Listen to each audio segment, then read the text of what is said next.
Business Connections Live, the UK's leading online business channel.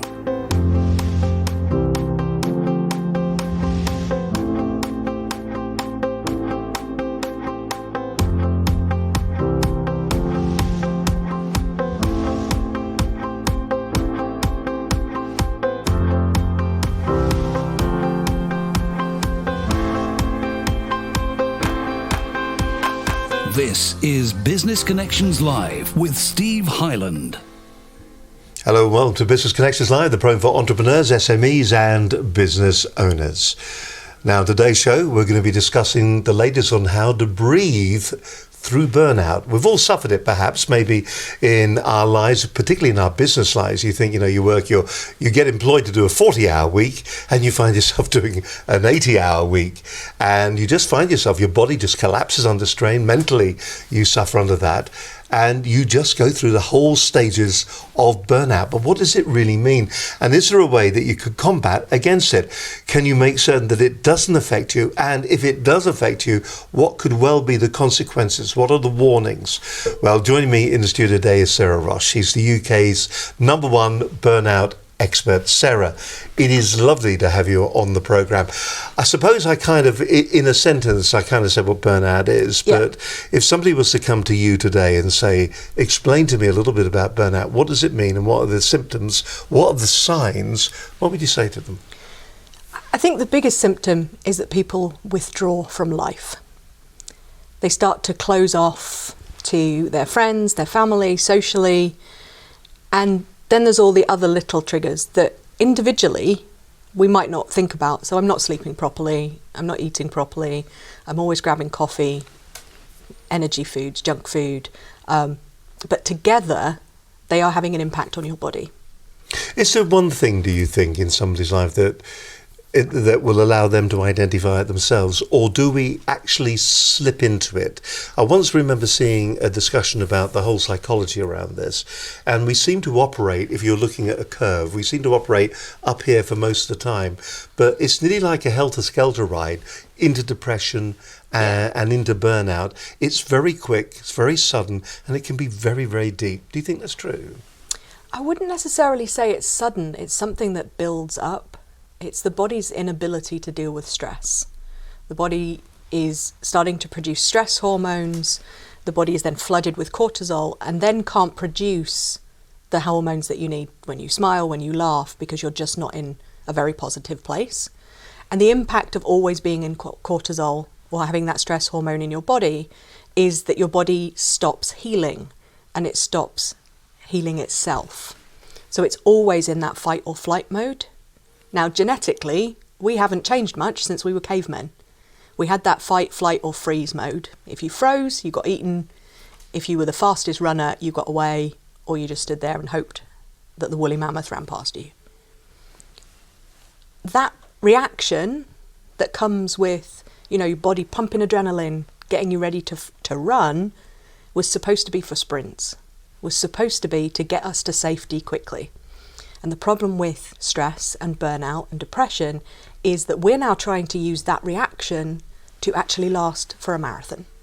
Mm-hmm. So instead of us running to the nearest tree, climbing the tree, we're safe, and our body then resets, stops producing adrenaline, cortisol, and kind of go, whew, take a deep breath, I'm safe. We're trying to do it every day. So we're putting our body under enormous stress, and we're trying to run that marathon every single day. Is it because the triggers are different now than what they were when we were in those primitive stages?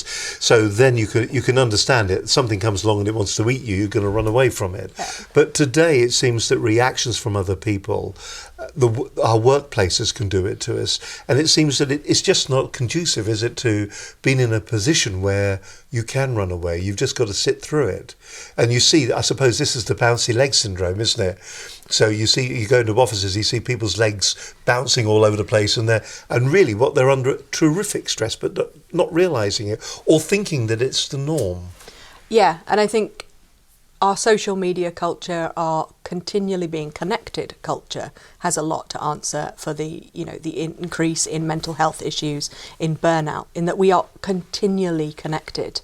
Now, when my parents, started work, They worked a 40-hour week, 35-hour week, and it stopped at 5 o'clock when that bell rang or, the office cleared out. Nobody expected you to do any work in the evenings. You didn't have laptops. You weren't connected to work after you left the office. And unfortunately, that's not the case anymore. We have smartphones that mean we can pick up emails anywhere in the world. I was traveling when I burnt out. I was traveling 85% of the time. And I was getting on a plane, being disconnected from everything for 12 hours. And literally as soon as I would land, quick, connect. I need to know what happened. Have I got an email to answer? And I'd be doing that in the car to the hotel, waiting when I got to the hotel to start a teleconference with the other side of the world. So, obviously it isn't from the experience that you're saying there, but is this something that you're well read on, so therefore you had an interest in, and you thought to yourself, okay, I can actually build a business around this, or is there something more personal? I mean, what is the background to what you do and the advice you give? So my business is very much built around the journey I went on and the research that I did into burnout once I knew that was what had happened to me. I didn't know that I was burnt out. I was stressed and I was struggling at work and I was struggling physically with my health, but I didn't know. I wouldn't have called it burnout. I would have called it migraines or, headaches. But it was only once it was actually apparent what it was that you kind of go, you know what? That was definitely burnout. And at the time, I was living in Switzerland, where even the doctor would say, you're burnt out. And then he would ask who you worked for. And if you worked for one of the two largest employers in the city, they would double the sick leave, because burnout was known to happen in those companies. So in your particular case, what were the consequences then? So you identified that you were suffering from burnout. I'm sure at the stage you didn't realise that, or you didn't call it by that name. So what actions did you take in your life? So I took a redundancy package because I was no longer fit to work. But I had tried all the options. I had asked for flexible working, I had asked for reduced hours, I asked to take a sabbatical, all things because I knew I wasn't well. Crikey, this sounds like so many people, doesn't it? Yeah, and we had a whole plethora of, policies that apparently I could avail myself of, and yet the answer to every single one was no. And so eventually the only option was to leave the company because I wasn't going to last much longer. And when I left, you leave with a chunk of money, that's when I decided that my life had no real value. And I chose a date. I chose the date on which I would end my life. You actually made the decision to end your life? Yes. I chose the date. I call it my expiry date. And I made sure that it didn't clash with anybody's birthday or anniversary or holidays or Christmas. See, that's so rational. Yeah, because I'm very left brain, and this was a very logical way to deal with how bad I was feeling. So as long as I was planning, my brain had something to do. Once the plan... Did anybody around you, any of your family, any of your friends or work colleagues, were they aware that this was the process that you were going through? No. About a year and a half after all this was happening, when I finally told my mum what had been going on, she made a comment that said, oh, it makes sense what your dad said. So when they had come to stay with me for the Christmas, where I had been quite ill, and he had apparently said to me, get healthy, get fit, and stay alive. And I didn't hear that last bit, but Mum did. And so she then flew home on a 2-hour flight back from Switzerland. Like, what did you see? Why did you say that? But he had seen something, but not enough that we would have a conversation about it. Well, obviously the decision was made, and so you were going down that particular route, but you're here today. So Yes. Obviously something happened and you identified something. So what was that thing that you identified, and what was that thing that decided to change your course of action? So in the period, having chosen the date, having planned everything, buy a one-way ticket to Vietnam, go and spend the last few months of my life volunteering. Disabled children who would appreciate everything that I could do for them, whether it was drawing around my hand, acting like a clown, playing with Lego, or giving them a hug. Those were still things that I felt I could do and somebody would have value in them. And 2 months in, it's coming up to Christmas, and I decided that as my final Christmas on Earth, I would be Father Christmas. Now, Vietnam is a country that doesn't celebrate Christmas, and I couldn't... More pressure, you know. But it was like, you know what, I'm just gonna give them the experience of somebody dressing up as Santa, giving them sweets and chocolates. But I, at the time, couldn't even buy shorts and a t-shirt in the market. You know, I'm tall, the Vietnamese aren't. And so, you know, when I went to Christmas Street, which exists for about 6 weeks of the year in Hanoi, and found a Father Christmas suit that was my size with all the trimmings, you know, we're talking beard, wig, boot covers, everything. I was like, you know what, this is something I'm supposed to do. Mm-hmm. And so then it's planning. It's like, you know, you've got to get the sweets ready. You've got to, how are you going to get to the orphanage on the day? Who's going to pick you up? Who's going to get the kids out ready to receive Santa Claus? And we spent the whole day, you know, doing what Santa does, giving out chocolate, giving kids hugs, letting them pull my beard. And I felt happy for the first time in a very long time. I spent the afternoon with war veterans. You know, they have a block of, you know, where war veterans and elderly live at this centre. You know, and walking in there and hearing them go Ong Sam Noel, which is the Vietnamese for Father Christmas, they remembered from the Vietnamese War when the Americans had been there, getting chocolate and biscuits from this character who had just walked through their door again. You know, people that had not smiled or spoken in years sat with me. I mean, we couldn't speak to each other, but, you know, we shared a biscuit, we shared a banana, you know, we just sat together. All these were just little shifts for me that my brain was going, you know, for those 2 minutes in that room, you were happy, you were smiling, you were laughing. And that's the trigger that your body needs to start flooding your body with the happy hormones. Now, my body hadn't done that for months, maybe a year or so. It was in a very dark place. And so when at the end of the day they told us that one of the orphans was actually going to pass away, she was dying, we should say our goodbyes before we left. And I'm still dressed as Father Christmas. And I go into this room, lean over the crib, and she puts a hand in my beard.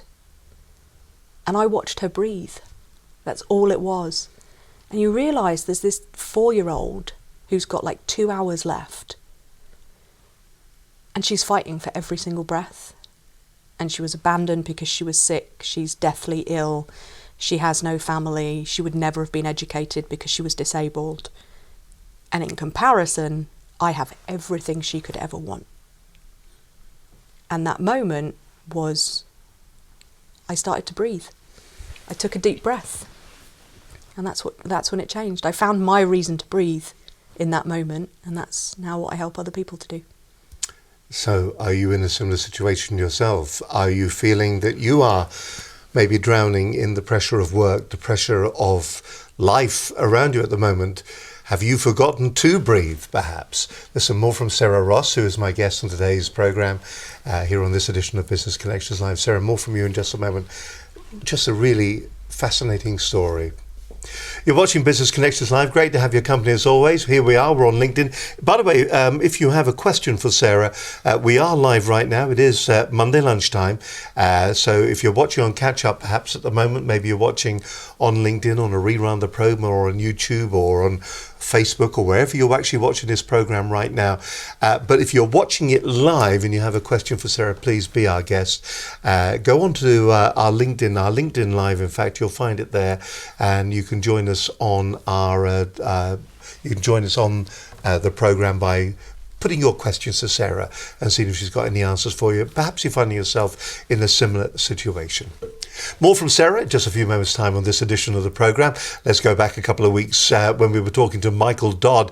He's an international communications boosting speaker. He's also the author of Great Answers to Tough Questions at Work, about lessons from Prince Andrew was the core of our programme. We looked at the Prince Andrew interview, which was just a media disaster, and we also looked at other examples as well. I think it was Jeff Fairburn from Persimmons when he was interviewed by the BBC. Another wonderful disaster for all those media hacks that are out there. And we were looking at great answers to boost your business.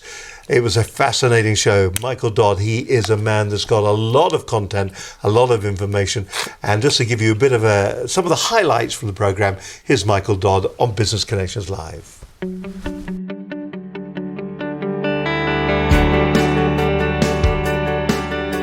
Joining me in the studio today is Michael Dodd. He's an international communications boosting speaker. He's also the author of Great Answers to Tough Questions at Work. So I used to be a journalist, a bit like you, Steve, except I asked really tough questions because I was a political correspondent in Australia, and I was trained in the art of what we call in Australia blowtorch on the belly questions. One of my messages that I always like to get across is you need to decide before you do an interview whether you're in the right or in the wrong. And generally, if you plan, prepare and practice for it better than Prince Andrew did, then my general message is to engage. If you hide behind the fence, if you say no comment, it tends not to work. One of the first things you need to do when your reputation is being questioned is to decide, well, am I guilty in part or completely, or am I completely innocent?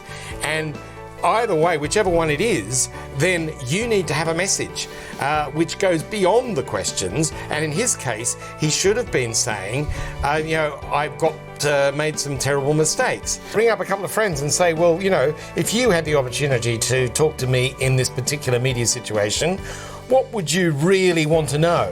And if you were going to perhaps try and cause a bit of trouble for me, what would be, the worst thing that you could throw at me? And you do want to be ready for that. You want to be ready for the toughest questions and for the softer ones. And in order to do well, and this is where Prince Andrew did so badly, you want to have your own headline message, which is appropriate for the audience. In his case, perhaps, I'm sorry, I got it wrong, I'll be better next time, I'm sorry for those victims, etc.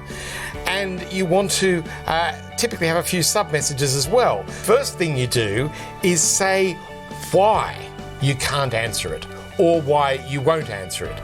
Often there's a very good reason. It might be because of a matter of client confidentiality, or it might be because you don't know the answer because your research team is still working on trying to crack it. Whatever it is, tell us why. The audience will be much more sympathetic if you give them a good reason as to why you're not going to tell them. But then you need to move on and still be as helpful as possible to the audience. So say something that's useful, that relates to the question, or something that is as helpful as possible to someone, and also along the way tell them what you will do to provide the answer at some point. If it's a one-to-one conversation, or if it's a media interview, say, well, I will be in touch with you next week when our research team has finished their work. While people can occasionally say the odd and ah, don't have it as the first thing when you're asked the tough question, because it's a giveaway sign that you haven't got it right. And the second thing is, if you have got a minder with you, you don't look off camera, as I'm doing now. You don't do that and get guidance from the off-camera person when you're supposed to be a leader, Jeff. And thirdly, never, never, never walk out live on an interview. Never. Loaded questions that are difficult to answer. And one of the things was that he was asking about when you're being put in an impossible situation by a question. And there is an answer, David and everyone else, and that is called a blocking phrase. So if a very simple sort of loaded question would be, are you totally incompetent and inept? And saying yes or no to either is a problem. So what you do when faced with any situation like that is use this thing called a blocking phrase, which can be, let me put it like this, or what you need to understand is that. And you're putting a block on the force of the question, which often has negative words with a negative impact behind it. And it allows you to do something that's really important, which is to deal with the question, but in your own way, in your own words. And so once you put that blocking phrase in place, it's not to avoid the question, but it allows you to address the question where you are choosing your own vocabulary and saying the kind of thing that needs to be said in relation to that loaded, impossible question. So, my name is Michael Dodd, and I used to be a blowtorch on the belly journalist from Australia. I'm still from Australia, but now I help people to answer blowtorch on the belly questions and softer questions that you need to be ready for too, whether you're talking to a journalist or talking to a customer, a prospect, or an official or a member of the public. And whatever the question is, you can and should plan, prepare, and practice for it. Do some thinking in advance so that when you're in the spotlight, there you are ready for it and come across better than, alas, Prince Andrew did, better than the boss of that home building company that we referred to did. You can come across as a winner if you put the preparation in first.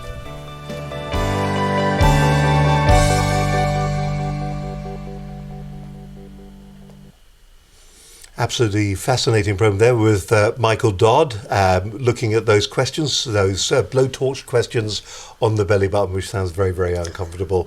But it really a fascinating show. And if you're into maybe getting your kick of media training, you just want someone to listen to get some good advice, then Michael Dodd is the guy to be doing that. Don't forget as well, we here at Business Connections Live, we also do run in-studio business training for people when it comes to media. It's called How to Handle the Media. It's CPD accredited as well, so you do get credit points towards your continuing professional development throughout the year. So if you'd like more information about that, you can get in contact with us. And if you're thinking that a program like this could be a big help to your organisation or to your business, perhaps you're sending out a newsletter at the moment, well, why don't you turn your readers into viewers? It's going to be a lot more engaging, and maybe they'll get to the end of the articles that you're trying to tell them about by using a program like this one. If you'd like more details on that, well, why don't you, well, simply drop us an email to studio@businessconnectionslive.com. It's as easy and as straightforward as that. That's the email address. Or better still, pick the phone up and let's have a chat about the pain within your business, how we can help you increase the value of your organisation, how we can help you get your message out there. 01784 256 777 is our telephone number. You can follow our stream of consciousness on Twitter at BCLtv. You can watch the programme on Facebook as well. And if you are watching it right now, please do leave your comments about the programme. Perhaps maybe you've already experienced some of the things that Sarah has been talking about today. And if you want to, you can watch it also on YouTube. It just goes on forever. But there are over 280 programs from Business Connections Live, all available on our website at businessconnectionslive.com. That is the place to go to. But please, if you feel that this is something that maybe could help your organisation, help your business to grow and expand, or if you feel you don't have the skills necessary to communicate your message, then get in touch with us here and let's see what Business Connections Live and your organisation can do together to raise your profile and to make you more in the mind's eye of your customers and your potential customers. You're watching Business Connections Live. Great to have your company as always. Steve Hyland with you here on a Monday. We're live at lunchtime. Joining me in the studio today is Sarah Ross. She's the UK's #1 burnout expert because it's all from her own experience. She identified what the problems were. She found herself in a situation where she was contemplating committing suicide. That's how far the burnout had actually got with her. She then took herself aside. Something happened in her life. We just heard the story and it was life-changing. We hear this a lot though, Sarah, don't we? That people do come along and there'll be a life-changing moment in their lives. That helped you identify what burnout was or what was happening to you. Yeah.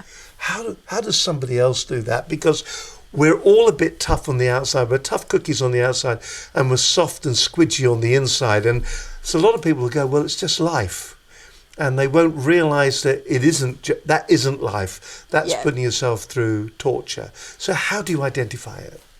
So we on the website have an actual quiz that includes the 15 risk factors that were all in play when I was burning out. I wasn't eating properly, I wasn't sleeping properly, I was using energy drinks to get through the day. You know, people start drinking more coffee, but then there's other things like your job just isn't doing it for you anymore. That's not to say that you should leave your job, but you need to start looking at the things that put a smile on your face. You know, when I go through that quiz, it's like I had 14, 15 of them, you know, and I did get medical help at the time. And that's what we want to encourage people to do. Go and look at these factors because individually they don't all look like something that you go, oh, I'm burning out if I don't sleep properly. So what are the core factors then? I mean, we're talking about sleep, and you talked about cortisone. Very strangely, my father passed away a little while back. Found myself, I wasn't sleeping. And little things were the things that would actually get to me. And we talked about the bouncing leg earlier on, Yeah. which is the flee or flight, isn't it? That's what's happening. That was what was happening to my body, but I didn't realise that's what was happening. Yeah. So is it the fact that we don't identify and recognise the signals? Our bodies are pretty good at giving us signals, and as human beings now, you can watch people, and when their smartphone gets to 5% battery and that little battery in the corner turns red, they're running around, where's a charger, where's a battery pack, where's a cable, I need to charge my phone, I need to charge my phone. But we don't react the same way when our bodies start to give us signals. I was suffering. But there's no indicators, are there? That's the trouble with our bodies. I don't have a battery thingy on my forehead going, you're down to your last cell, mate. 10%. We're switching some of the peripheral stuff off. That doesn't happen, though, does it? You don't. When you look in the mirror, you can't see a battery that is slowly decreasing, and you don't have a check engine light that comes on when you keep shoving junk food down your throat. But what you do have are things that your body is telling you. So you are more tired even when you've had 8 hours sleep. You wake up exhausted. All right, so let's go through some of these things. So you're saying then 8 hours sleep, still waking up tired. So you're not sleeping very well. Obviously, not sleeping deeply. You're not getting the. You're not resting and healing while sleeping. Now that could be because you ate too late and your body is digesting, not resting. Okay. It could also be that your body is so pumped of cortisol that the hormones that you need to actually go to sleep are no longer being produced. And that was me. My body was just producing stress hormones. My body gave me the signals that it wasn't happy by giving me a migraine. And I would have one once a month, and then I'd have them twice a month. And by the time I was fully burnt out, I was having them 25 days a month. 25 days where I didn't get out of bed, didn't get out of a dark room, literally just lay there and wanted the pain to stop. Now for me, it was migraines.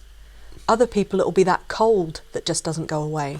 That cough that just keeps on, even though you have done everything to try and heal it. The stomach ache that comes as soon as you start thinking about work. My partner at the time was stressed, and he was being violently sick of a morning before he went to work. Our body is telling us that something is not right. We just don't listen to it. What about resolving this? Because in your particular case, the way you were going to resolve it was you were going to kill yourself. You're going to commit suicide. And you'd had the date, and we went down the story of that. But is it a fact that what we should be doing is that once we identify that something like that, if we got the way for, we should go and talk to our employers and say, this is the situation I'm finding myself in, and be very open and honest. I would imagine a lot of people see that as weakness. And I think a lot of people are scared because you don't want it on your record that you have a mental illness. You don't know. We live in a time when companies make redundancies, companies lay people off, and whilst they can't discriminate against you for having a disability, migraines are considered a disability. So they can't fire me for having migraines, but they can say that I'm no longer able to do my job, or, it can be hedged in a way that they're not really doing it for the migraines, they're doing it for something else. And so why would I want to open up to anybody about the fact that I'm struggling? And there are statistics now that show that 65% of all absences at work are down to stress, anxiety and depression, burnout. But people don't list them as those because they don't want it on their record that they took, 3 days off for stress or depression, so they'll put it down as flu or stomach ache. But the statistics are now showing us that this is on the increase. Mental health issues are what are causing 2/3 of all absences from work. And the problem is we don't have environments where those conversations can actually happen, where people can do it without fear. You've used the fear word. Do you think employers are getting more sympathetic towards this? Because there seems to be, in the past year alone, the mere fact that your business is centered around this, there seems to be more awareness around mental illness. It seems to be more of an open discussion that employees and employers can actually have with each other when they do feel that they are stressed. Do you feel there are some industries that are actually saying, look, we understand this is happening, therefore we're doing something about it? And do you feel there are other industries where they just think, okay, pull yourself together, get your act together, what's the matter with you? So May 2019, when the World Health Organization announced that burnout would be listed as a medical phenomenon, that's when conversations started to change. The process is now in place that people will be able to get medically funded treatment. So just as they would for a broken leg or to go and see a psychiatrist, for instance, have counselling, they will be able to get help. And this is very much a US model, not how we have it here in the NHS, because we would be able to get help on the NHS for stress, anxiety, depression, burnout, even now. But that has triggered people actually talking about it and calling it burnout, because it's now a term that people are open to use. So people have been talking about it for years. They've just called it resilience or, wellness in the workplace. But let's be honest, what we need to do is talk about it openly.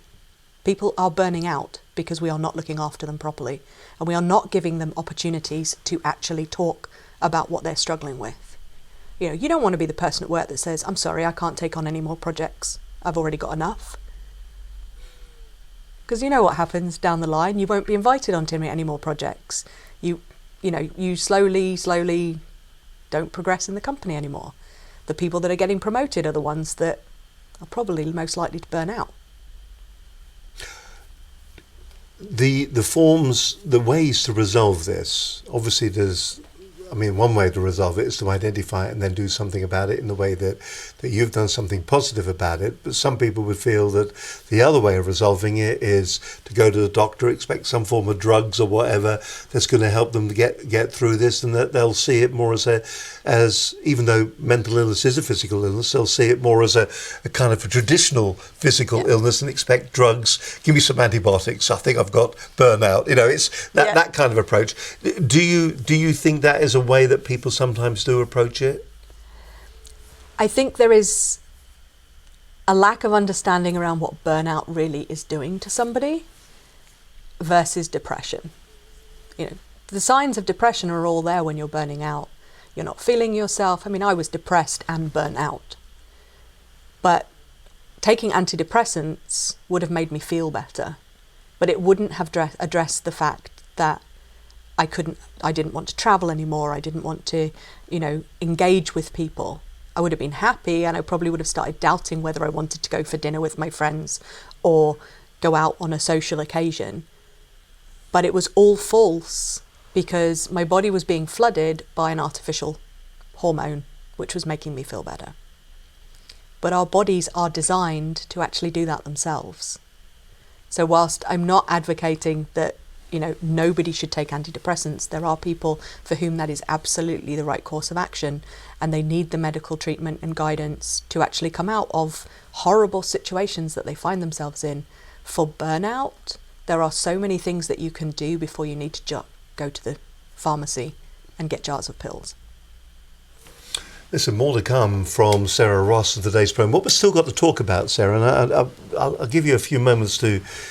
Because obviously what we're going to talk about is your organisation is how to breathe through burnout. So, and now that we understand what you mean by that it was an example of a child who was going to be dying, and and every breath was valuable to them. We're going to come back and we're going to how we can apply that to each and every one of us. How to review your calendar of what you do and what you're trying to achieve within your workplace. Helping your team with work-life balance. A lot of managers sometimes think that management is all about bullying. There are some managers out there who are true leaders, and I suppose that's the differentiation between how you manage out there. And You've mentioned it, resilience as well, that some people think that burnout is due to the lack of resilience. Still to come on this edition of Business Connections Live. On a similar vein, let's just take a break from where we're talking about burnout at the moment and look at something that kind of is related to that. It's the positive nutrition in strategic eating. Kate Cook, who is a friend of the program, she joined me on the program.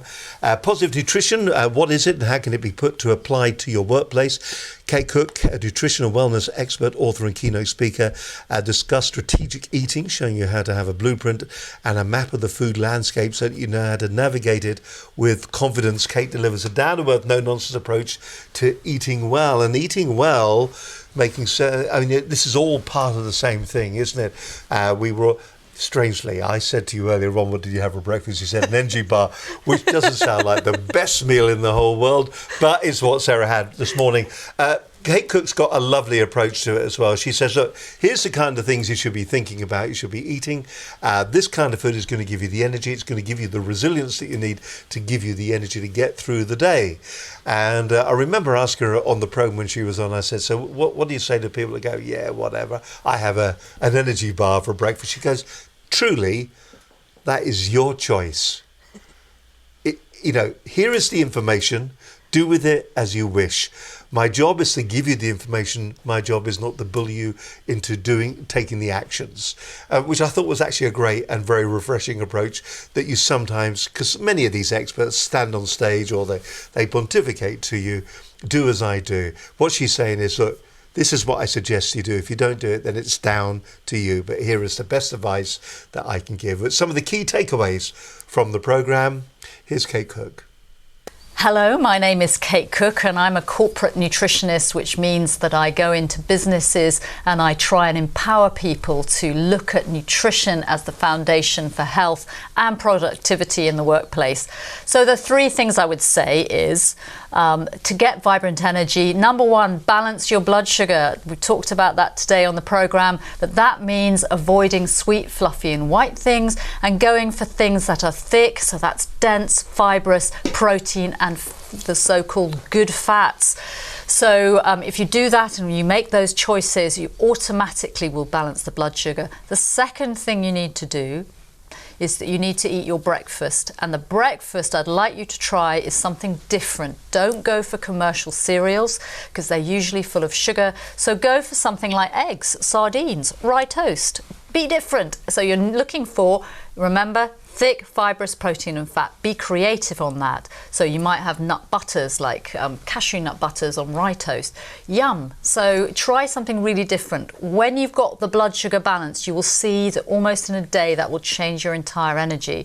And number three, nutrition is a four-letter word. So time, T-I-M-E. So it's really about time, prioritizing that and realizing that so much joy comes from what you eat, and you can be absolutely sensational by just getting that foundation right. Fantastic program from Kate Cook. If you want to watch the entire program, do go to our website. You will find it, Business Connections Live 251, and it went out on the 11th of February 2019. Kate's done a number of programs for us when it comes to nutrition in the workplace and wellness as well. She is well worth listening to. She is a published author, some great books. If you get an opportunity, maybe go to Amazon and download some of her books and read them, because it's just good advice. My guest on today's show is Sarah Roche. She's the UK's #1 burnout expert, and we're talking about identifying what burnout is. And now we're really talking about how we get through it and what we should be doing, where we should be aware within our day-to-day workplace, our day-to-day life, and what we can do in that particular environment. So, I mean, we talked earlier on about seeing the child, gasping for every breath, and every breath was absolutely valuable to them. And that was the kind of turning point for you. I suppose we can all do that in our own lives. So how do we, in inverted commas, breathe through burnout? Okay, so BREATHE is actually an acronym of the things you can easily do for yourself that will alleviate some of the symptoms of burnout. And by following those 7 letters, it will help your body to reset back to the natural processes of healing and bringing you back to where you are then in a position to make decisions about your future. One of the things we don't want to do is start making decisions about our future when we're in a really dark place, when we are burnt out. So we need to reset the body and then look at how we then move towards thriving. So when we breathe, B is for be present. We get so hung up on what's going to happen tomorrow, what happened yesterday, and we forget to actually be in the moment. That was the biggest thing for me, to actually just be where I was. I hadn't seen sunrise, I hadn't seen sunset, I hadn't taken photos, I hadn't read books, I hadn't done anything in the moment for months. But literally just taking, I started walking home from the orphanage of an evening. It would take me about 30 minutes to walk back to the guest house, and looking at paddy fields, just looking and breathing. That's all it is. Be in that moment. What are you seeing? What are you hearing? What are you smelling? Just give your brain a chance to take in what is around you without any filters, without putting the stress on it. I have to get home because I have to feed the kids. I have to get the kids out to their swimming club. I'm looking after the kids tonight because my wife is working. Or my husband's got a late conference call. All these things are taking you out of the moment. If you do have kids, put your phones away. Actually just have dinner with them where all you do is talk to each other. Be in the moment. Be in the moment. It's interesting because sometimes I find myself trying to see something for the first time, just driving down a road that I've driven down 100 times before, just for a moment trying to say, if this was the first time I was driving down this road, what would I see? Yep. Interesting. So that's B. Yep. Moving on. R is to rest. So your body does need sleep or rest every single day. Now, I could say get 7 to 8 hours because that's what I need. But some people can manage on 3 or 4 hours a night. Some people need 10 or 12. Your body will tell you when you've had the right amount of sleep. You won't have that fug in your head. You will be clear of thought. You won't feel exhausted. And the important thing is to make that a regular thing. So every single night, go to bed at the same time. Put your phone away before you get into the bedroom. Don't engage with email as soon as you wake up in the morning. Give yourself that period where your body can actually do what it does naturally, and that is to heal overnight. Your liver detoxes every single night if you are sleeping in the period that it needs it to do. That's the R. That's the R. E is exercise. Your body also needs you to move. So all of those happy hormones that we talked about, oxytocin, serotonin, dopamine, endorphins, can all be triggered by just moving. Now, you do not need to go out and train for a marathon. You do not need to be running for miles and miles. Go and walk around the block. Just get the blood flowing. Get your head into a different space. Get fresh air into your lungs. And so we don't have to do all of these things separately. We can be present as we go for a walk around the block. Our body can be resting in that we're not giving it more and more information to deal with. We can do all of these things at the same time and get, it kind of ramps it up even more in actually helping the body to reset. A is then ask for help. That was the biggest thing for me. Nobody knew what was going on in my life. Nobody knew that I had chosen that date. And yet that Christmas Eve, I knew that I had to ask for help. So Einstein says, the thinking that created the problem can't solve the problem. I couldn't get myself out of burnout because I was so stuck in how I had got there and how everything was wrong and I couldn't fix it. I needed somebody to guide me. And so that night I had actually reached out to a coach who I then worked with for the best part of 18 months to actually reset my life, find a new journey, push me out of my comfort zone and actually get me out of burnout and back into living. Next. So the T is actually take time and actually look at things in your life. So, we talk about, are you on your calendar? Take your calendar or take a piece of paper and go and mark it 24 hours down one side and the days across the week. And then take 3 coloured pens and mark work, sleep, and social, or life, your work-life balance, and see just how much of that you actually have for you. And you'll be surprised when people are burning out, the sleep is very small, the life is very small, but work is, the whole of these 7 days. And it's not just 5, it's spilling into the weekends and taking away from that as well. And finally, so H is actually, is it H? Yes, yeah. H. Well done. H is to be happy. So give yourself 2 minutes every day to begin with where you actually smile or laugh like a 2-year-old child. Now, we can do this very, very easily now because we have mobile phones where we can quite easily find a video of a cat doing funny things, or, a comedian that you like. Maybe it's not comedy for you. Maybe just that one song puts you in a completely different energy.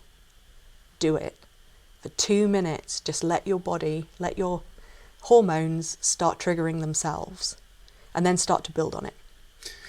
Interesting, because I thought that H might be honesty, because I wonder when we're there with our pens, looking at the calendar, whether we are honest with the way that we mark the calendar up. So could there be 2 H's to breathe? We might have to breathe. Where it would actually be honest with yourself. Yeah. And that leads us to the last E, which is actually to engage with people. And that's socially, so not pulling back. I don't know how many dinners I cancelled with people when I was burning out, but when I met up with one friend, I hadn't seen her in 3 years. We hadn't met up in 3 years because I had always cancelled, had a migraine, and eventually people stop asking because they're like, oh, she's sick, or she's too stressed, she won't come. So they just don't bother inviting you because they don't want you to say no, and you don't want to be in that position to say no. So engaging is also having those conversations, and it might not be to have that conversation at work. Maybe it's a conversation you need to have at home. How do you put you back on the calendar? And that's one of the things we do in Priority Happy, which was part of the book that I wrote, is actually to get people to start scheduling themselves back onto their calendars. So saying 3 times a week, I'm going to do something that makes me happy. So when I was first getting out of burnout, it was taking photos, reading books, and seeing sunset. And they were scheduled.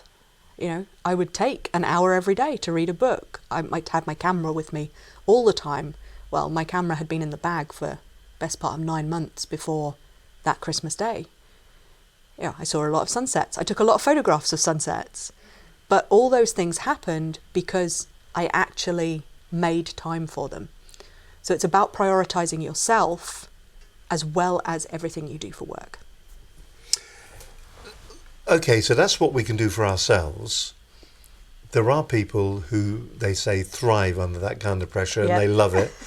And they find themselves slowly being moved up through the corporate ladder, and they become the managers and the directors of these organizations. How can they help people? A, how can they identify in their people? And then B, how can they help them? So I think we are now in a time where, as leaders, we have a greater responsibility, not just for how much profit we deliver, how many sales we've made, but also for the well-being of our staff. And because we're now more aware that those things are under pressure, is actually making things happen so that our staff are not suffering.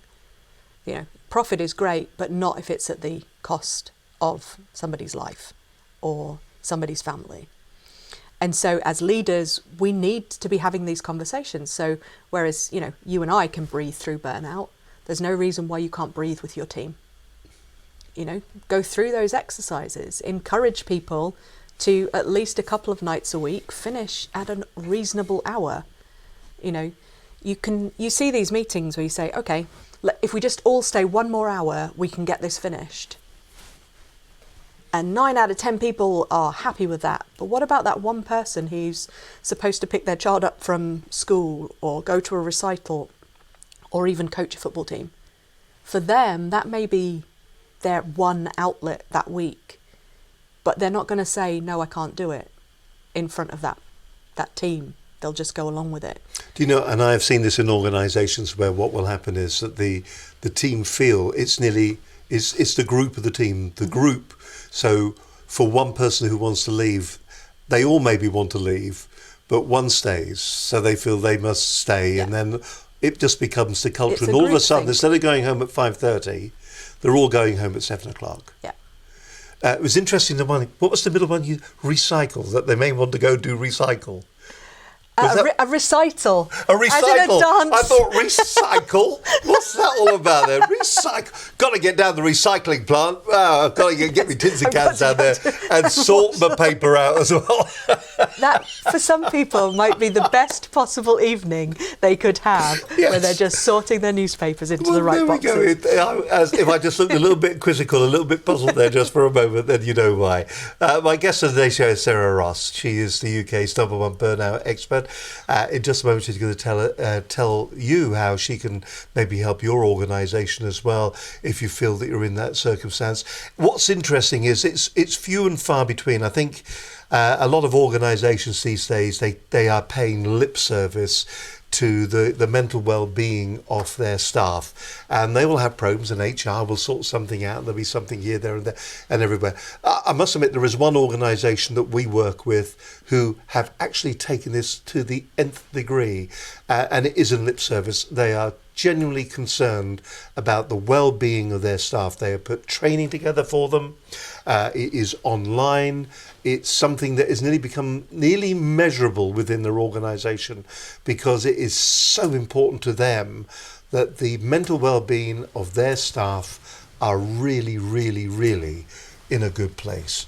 And if your organisation isn't doing that, then maybe you should be contemplating that, particularly if you're a larger organisation. If you're an individual, if you're just a one-man band, a solopreneur, an entrepreneur, maybe one or two people working with you, to a certain extent, very, very, you're in a very risky situation, because it is all on you, or everything is on you, and you've got to worry about all of it, everything from what the bank's about to do, or the loans that you've got out there, or the getting new customers, or doing the next sell.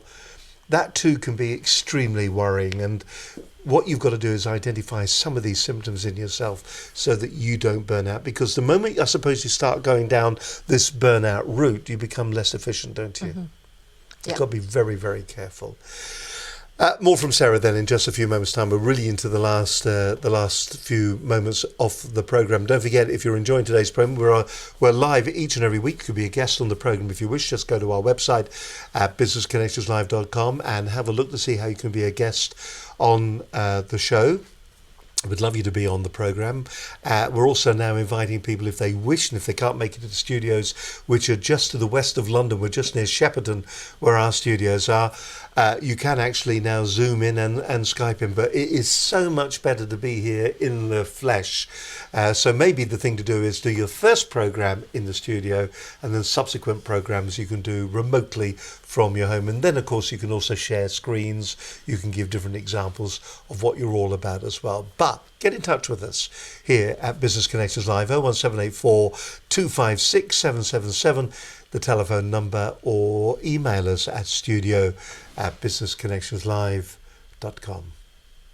You're watching Business Connections Live. My guest on today's show is Sarah Ross. She's the UK's #1 burnout expert. So much has been revealed. I've interviewed Sarah before. We did it in a very, very noisy environment.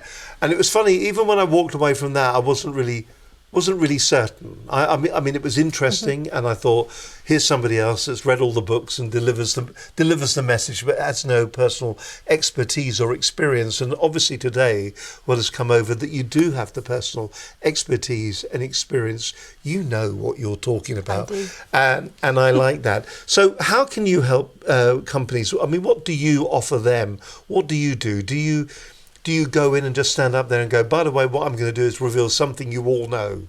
Is that what you do? You just go and tell them that they're all aware of it, but you actually then write it out. You put it in front of them so they go, you're right, we do know that, but we've done nothing about it. Yeah.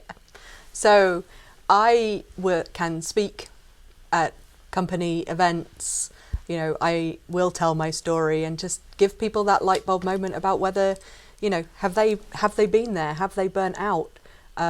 But we also offer workshops or management team trainings where we work with the top level management to change the culture in your organisation. Looking at things like, do you expect people to answer the phone, answer their emails after 6 o'clock at night? There are countries in the world that have now banned that. Legally you cannot contact people out of hours. And that's the first bit of the culture that has to change. And so helping management find what they are comfortable with and actually talking about, but doing it in that small environment. So we'll take your senior management team and actually work on, how do you breathe as a group? Can somebody within this team of 10, 12 actually say, I'm sorry, I have to leave at 5 o'clock tonight, for whatever reason, without repercussion? And then looking at that slightly further and say, well, what if somebody in this team burnt out and was off sick for 6 months? How would you actually cover that role? Would everyone just pick up a little bit more work, or would you get someone in succession? People don't necessarily have succession plans. Companies don't have them that could work like that. If somebody left, on sick leave overnight, could you really react quick enough to it? And so that's one of the things that we do, is actually making sure that they have the tips and tools to not burn out themselves, to help their teams to actually get a better work-life balance, improve the culture, but then also look at, how does the company thrive? When your employees are thriving, how does that translate to the company and to your shareholders, those that want the dividends and actual returns on investment? Who is it you need to be talking to? Who do you think that the right person is to be contacting you? Is it HR teams that are out there? Is it CEOs, COOs? Who is it that should be contacting you initially? Because maybe the issue sometimes is that they don't identify it as a problem, because they too are caught up in this storm of stress and burnout. So, they don't see the problem because they're in it. Absolutely. And so, yes, from our HR teams, if you have policies like flexible working, reduced hours, sabbaticals, unpaid leave, that you don't actually let employees take advantage of, then we need to be talking. Mm-hmm. Because all of those are the fix that people can use themselves to get better. They may have burnt out because this project has gone on for 3 months and they just need a month off to recharge the batteries, and then they come back and they are the best version of themselves again. Others need that to be integral in how we work with them, and then it's more of the senior management need to bring you in, probably talking to HR, because these are changes to how companies are addressing, providing services for their people. Lots of companies have these employee assistance programs, and they're all anonymous. But the majority of people do not believe that they are. So the company pays for them, all these services are available, but the employees won't go and use them because they believe that their manager will find out or the company will find out. Do you feel there's a culture out there in some organisations? There's something that they could change, because really the culture within the organisation is what it's really saying to the employees is, there's all these things you can do, but really if you need any of them, you're not up to the job. Yeah. I think that's definitely the impression that's given. Yes, you can have counselling, or yes, you can go to occupational health, but most of those then produce a report that goes to HR. Even if in the process you're actually able to say, no, I don't want any of this conversation being told to anybody, there's always that seed of doubt that says, does it really stop here? Mm-hmm. If I tick that box that says nothing can go to the business, does it really happen? Or do they still find out what I said to this doctor or, in this session? And that's fear that some people just don't want to go into.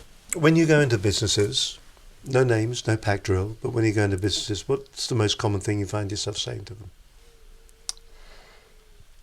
What did your employee survey tell you about how people are feeling? A lot of companies ask their employees once a year, once every 2 years, and people, because it's employee engagement scores. Employee engagement scores. Fantastic. It's great. But there's usually something in there that says how many people are planning to leave within a year, how many people are planning to leave within 2 to 3 years. Those are telling you that people are not happy.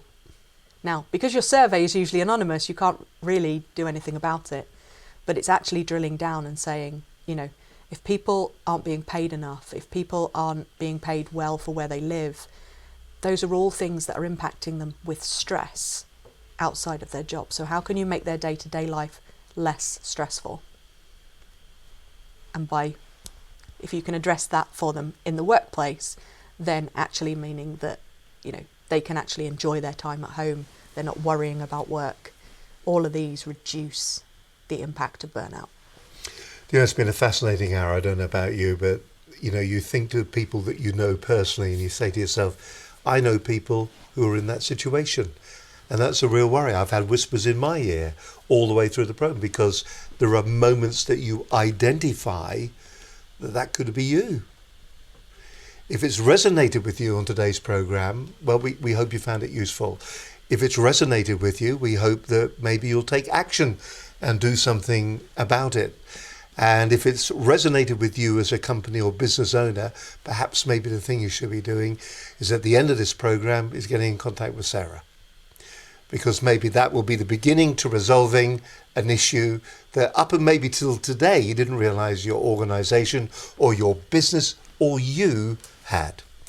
We always ask our guests at the end of the program to give us the key takeaways. I mean, there's been so many today. It's straight down camera number 4. It's who you are, where you're from, and what we should all remember about remembering to breathe. Yeah. Okay. I'm Sarah Ross. I'm the founder of Your Reason to Breathe, where we help business owners, entrepreneurs and corporations reset, recharge and thrive after burnout. I work with those organisations to actually reset people's lives, reset the expectations, and then we look to see what the thrive is. It doesn't mean becoming an entrepreneur for everybody. All your employees will not leave because you suddenly make them feel better, but it is about giving them the opportunity to feel good, whether they are at home or in the office, and making sure that life is in balance. What I say to all of my clients at the end of the session is trust your journey. Just don't forget to breathe. Don't forget to breathe. You can find your website at yourreasontobreathe.com.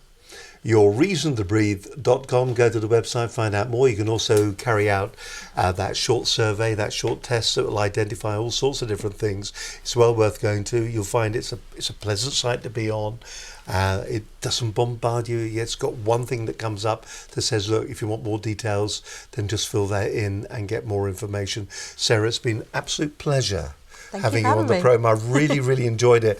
It's been so insightful, and I think, we've all been there. Maybe some of us have been further there than others, but I think we've all felt that kind of pressure in the past. So thank you very much for sharing your stories and what we can do about it. Listen, I hope you've enjoyed today's live program. Thank you very much. Do leave your comments. Do tell us what you thought of the program. Anything that's resonated with you, let us know. If you're watching the program on Catch Up, if you're watching it on LinkedIn, leave a comment. We will come back to all the comments. If you're watching it on YouTube, leave a comment there as well. You may think it's all baloney. You may think that, no, that doesn't apply to you. Tell us why. We'd love to hear from you. And we will come back and we will respond to you as well. Listen, I hope you've enjoyed today's program and you found it useful and valuable. Coming up, future programs, and we'll roll those credits as well. Penny Haslam, the award-winning inspirational speaker. She's just got a brand new book out, depending on when you're watching this program, which I bought and will be delivered today. Warren Knight, a professional speaker, on his upcoming book as well. But from myself, Steve Highland, and Sarah Ross, have yourself a fantastic week. We'll catch you again next week. Bye for now. Bye-bye. Bye.